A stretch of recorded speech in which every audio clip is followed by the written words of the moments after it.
السلام عليكم ورحمة الله وبركاته. معكم أخوكم إدريس عبد العالي فور جيستيون أكاديمي.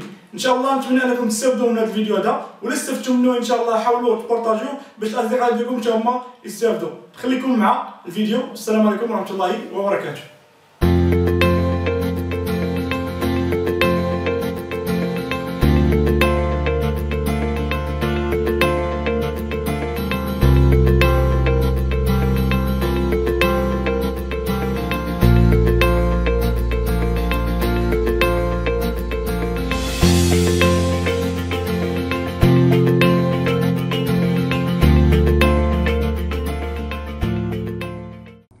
Alors juste pour rappel, on a déjà identifié les charges incorporées au coût, c'est-à-dire les charges de la comptabilité analytique. Donc après avoir identifié les charges incorporées, on a qui se en charges directes et charges indirectes. On va voir Inch'Allah dans le deuxième chapitre.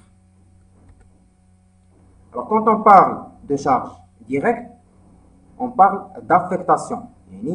On les affecte directement au coût. On les affecte directement au coût. Directement le coût. Et quand on parle de charges indirectes, on parle d'imputation. On parle d'imputation. Les charges directes. Alors, ils sont directement ou bien immédiatement affectés au coût d'un produit ou d'une commande déterminée, grâce à un moyen de mesure. Les moyens de mesure, c'est-à-dire sans calcul intermédiaire. Alors, on a les charges directes qui sont directement, affectées directement au coût d'un produit ou d'une commande déterminée. Le coût qu'on calcule, un produit, ou une commande, ou une activité, etc. Les deux catégories essentielles de charges directes sont les matières et fournitures qui sont nécessairement des charges directes lorsqu'elles entrent dans la composition des produits fabriqués. Et les matières premières et les fournitures consommables. Qui sont directement, qui servent la fabrication du produit directement. On les affecte directement. Deuxième catégorie de charges, c'est par exemple l'annuité d'amortissement d'une machine qui ne sert à fabriquer qu'un seul produit. Alors supposons un produit qui est 12 la machine qui a 9 services de production. Donc la machine qui se fabrique فيها كنشدو l'annuité d'amortissement ديالها وكندخلوه comme charge directe, كنأفكتوه comme charge directe au coût. Troisième catégorie, la main-d'œuvre directe. Il s'agit ici des frais de personnel résultant des travaux effectués sur les dits produits fabriqués. يعني شكون اللي كيساهم directement في la fabrication ديال le produit. Généralement, la main-d'œuvre directe كتكون في service production. علاش؟ لأنه c'est un personnel اللي كيخدم ديريكتومون في هذيك لا ماشين او في لي ماشين اللي كيدوز منهم البرودوي او لي برودوي. دونك هادوك لي البيرسونيل في لا كونتابيلتي اناليتيك كنسميو سي لا مان دوفر ديريكت ديال العامله اللي غتدخل ديريكتومون كون فا افيكتي ديريكتومون او كو دو برودوي او دي برودوي. الوغ هاد لا مان دوفر ديريكت باش ندخلوها ديريكتومون elle peut facilement être affectée au coût des produits. Elle dépend du temps de travail. كيفاش كناخدو هاد لا شارج ديال لا مان دوفر ديريكت؟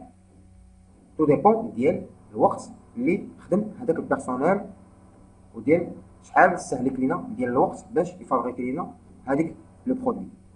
Chaque ouvrier possède un document, à savoir un bon de travail ou bien une feuille de pointage sur lequel il note le produit sur lequel il a travaillé et le temps passé.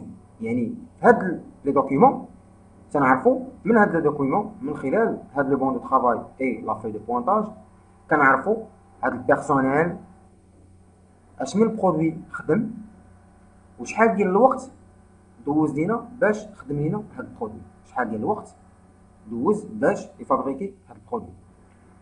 Ce document il est contrôlé par le chef d'équipe باش تكون عندنا une précision في les calculs، يعني واحد الوضوح وواحد التدقيق في les calculs ديال لي coûts. Donc dans ce cas on responsabilise هاد les chefs d'équipe باش يعطيونا les charges précises. Alors ce document visé par le chef d'équipe permet de calculer le total des heures de la semaine. هذا الدوكيمون يساعدنا باش نحسبوا مجموعة ديال لي زور اللي خدم هاد لو بيرسونيل. À partir des feuilles de pointage, il est possible d'établir des fiches de main-d'œuvre directe. Donc ملي كنبغيو نحسبوا لو كو ديال ان برودوي كنمشيو ديريكتومون لهاد لي فيش دو main-d'œuvre directe باش ناخدو ديريكتومون المونطون او لا شارج اللي غتدخل ديريكتومون في لو كو ديال le produit. Et quand on a une fiche de main-d'œuvre par produit. Une fiche de main-d'œuvre par produit. Les charges indirectes. Quel est le principe? Ce sont les charges qu'il n'est pas possible d'affecter immédiatement à un coût particulier. Alors dans ce cas, ils doivent être analysés et répartis avant leur imputation dans les différents coûts. Alors ces charges, pourquoi les charges indirectes doivent être analysées et réparties avant leur imputation? Parce qu'ils concernent plusieurs produits ou plusieurs activités. يعني كنلقاو une charge اللي غتكونسومها من عند plusieurs produits، اللي غنكونسوميوها في plusieurs produits، اللي غتساعدنا indirectement في plusieurs produits. Exemple. La consommation d'électricité de l'entreprise. Alors, bien sûr, l'électricité, la consommation de la société كاملة. La société كاملة, elle consomme de l'électricité. Mais, il a besoin de savoir les phases de production, les منهم le produit. بغينا نعرفوا شحال la part ديال la consommation d'électricité اللي سهلك لينا هذا le produit. Dans ce cas, كنشدوا هذيك la charge اللي هي la consommation électrique. وتناخدو جوست لابار اللي غتهمنا واللي ساهمت indirectement في لا فابريكاسيون ديال هاد لو برودوي. دونك دون سو كا اون لاناليز، كناناليزيو هاد لا كونسوماسيون ديالكتريسيتي وكنقسموها ما بين لي فاز اللي داز منهم هاد لو برودوي، عاد كندخلوها في لو كو ديال هاد لو برودوي. ان اوتر اكزومبل كاين لاسيغونس دي لوكو. بيان سور لاسيغونس راه كنديروها على لو لوكال كامل، على لا سوسيتي كامله. كاين لويي. الوغ الا بغينا نعرفوا شحال لابار ديال الويي اللي كاين فيهم هادوك لي زاتوليي اللي داز منهم لا فابريكاسيون ديال لو برودوي. الوغ دون سو كا كنشدو لو مونطون ديال هاد الويي اي اون لاناليز، عاد اون لو ريبارتي اونتر لي 3 زاتوليي باغ اكزومبل اللي داز منهم لو برودوي، عاد كندخلوهم في لو كو. كاين لي شارج d'administration générale aussi. Alors le traitement des charges indirectes, comment on va analyser, répartir, imputer les charges indirectes? Dans ce cas, on parle d'un traitement. Donc, on a un traitement des charges indirectes قبل ما ندخلوهم في le coût. Donc, les charges indirectes, ils passent par 3 opérations successives. La première, c'est la répartition ou bien la ventilation sur des centres d'analyse. On les charges entre les centres d'analyse et on les analyse dans des centres d'analyse. Donc, les charges indirectes doivent être analysées. Fin, analysées des centres d'analyse. Donc, dans ce cas, les centres d'analyse, Inch'Allah, on va les expliquer après. Il est question la répartition des charges indirectes en premier lieu. Deuxièmement, une session de prestation, une certaine prestation entre les centres d'analyse. Il y a des centres d'analyse qui font des prestations. On parle alors de sous-répartition. Des charges indirectes. Après, troisième opération, c'est l'imputation des coûts des centres d'analyse au coût recherché. Alors, Inch'Allah, chaque phase des opérations, Inch'Allah, en détail. مازال الفيديو ما كملش، استفدتي معنا ومازال غتقدر تزيد تستافد. كمل معنا هذا الفيديو ان شاء الله وغتستافد معنا، وما تنساش كما قلنا لك انك تبارطاجي. كذلك الا كنتي باغي تستافد معنا من الدورات التكوينيه في الدار البيضاء او على الانترنت، يمكن لك تنخرط معنا عن طريق الضغط على الرابط هنا ويوصلك ان شاء الله ويوريك الطريقه ديال الانخراط. كما تعرفوا عندنا دي فورماسيون اون لين باغ انترنت ودي فورماسيون في الاكاديمي في الدار البيضاء. نتمنى انكم تستافدوا ونخليك تكمل الفيديو ديالك. السلام عليكم.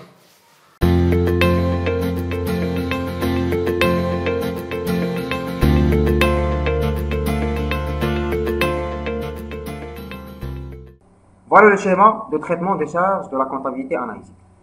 Alors, après avoir identifié quelles sont les charges de la comptabilité analytique d'exploitation, les charges incorporées, on a deux types de charges. Charges directes, alors dans ce cas, on parle d'affectation, on a affecté directement au coût, et en charge indirecte, on a qui reste un traitement. Alors dans ce cas, on parle de répartition ou bien une première affectation entre les centres d'analyse. Les coûts des centres d'analyse, une sous-répartition des centres d'analyse. Et après, l'imputation au coût complet. Alors les coûts on les impute au coût complet. Qu'est-ce qu'on entend par centre d'analyse ou bien section analytique? L'analyse des charges indirectes nécessite en premier lieu de procéder à un découpage de l'entreprise en centre d'analyse ou bien section analytique. Les analyses et les charges indirectes, dans ce cas, nous l'entreprise en centre d'analyse, l'analyse et les charges indirectes. En fait, ce sont des divisions d'ordre comptable de l'entreprise où sont analysés les éléments de charge indirecte préalablement, c'est-à-dire au coût des produits, préalablement à leur imputation au coût des produits. On distingue deux sortes de divisions. On a un centre d'analyse ou bien section analytique. Il s'agit d'une division. Alors, il y a deux types de divisions. Une division réelle. Alors, on parle d'une division réelle, c'est-à-dire une section analytique ou bien un centre d'analyse est dite réelle lorsqu'elle correspond à un centre de travail. Lorsqu'elle correspond à un centre de travail. Donc, une section analytique réelle a donc une existence physique ou bien un support réel. Par exemple, un magasin. Alors, un magasin a une existence physique. Un bureau, tu vois, a une existence physique. Un atelier. Donc, il y a une existence physique. Pardon. Alors, quand il y a une existence physique, on dit que c'est un centre de travail réel. Et là, il y a une existence physique. Il existe. Il y a un corps qui existe. La division réelle, le centre de travail, qui se centre opérationnel et centre de structure. Alors, centre opérationnel, il se distingue entre centres principaux et centres auxiliaires. Centres principaux et centres auxiliaires. On va voir chacune en détail. C'est la division réelle. Une existence physique. Un centre de travail réel. هو اللي تنخدموا فيه هذاك لو برودوي. هو اللي تنخدموا فيه le produit. La deuxième division, c'est la division fictive. Alors, deuxième division, c'est la division fictive. Alors, une section analytique est dite fictive lorsqu'elle n'a pas d'existence physique. Une existence physique. Puisque aucun centre de travail ne peut lui correspondre. C'est chez centre de travail, mais qui est mis à la division. ولكن pourquoi un centre de travail fictif il existe? C'est la raison d'être, c'est l'existence d'une fonction déterminée. L'existence d'une fonction déterminée. يعني عنده واحد المهمة كيقضيها لنا في هذاك لو برودوي. كاين واحد المهمة كيقضيها لنا في هذاك لو برودوي. Par exemple, la section financement. Section financement يعني كدير لنا la recherche et la gestion ديال لي كابيتو. يعني كتجيب لنا لي كابيتو باش نفينونسيو هذاك لو برودوي. واخا ما كايناش une existence physique ولكن عندها une fonction déterminée. Alors dans ce cas, on parle de centre de structure. Centre de structure ou bien centre généraux. Alors en fin de compte, le centre de travail, il est divisé en centre opérationnel et centre de structure. Le centre opérationnel, il est divisé en deux types de centres, centres principaux et centres auxiliaires.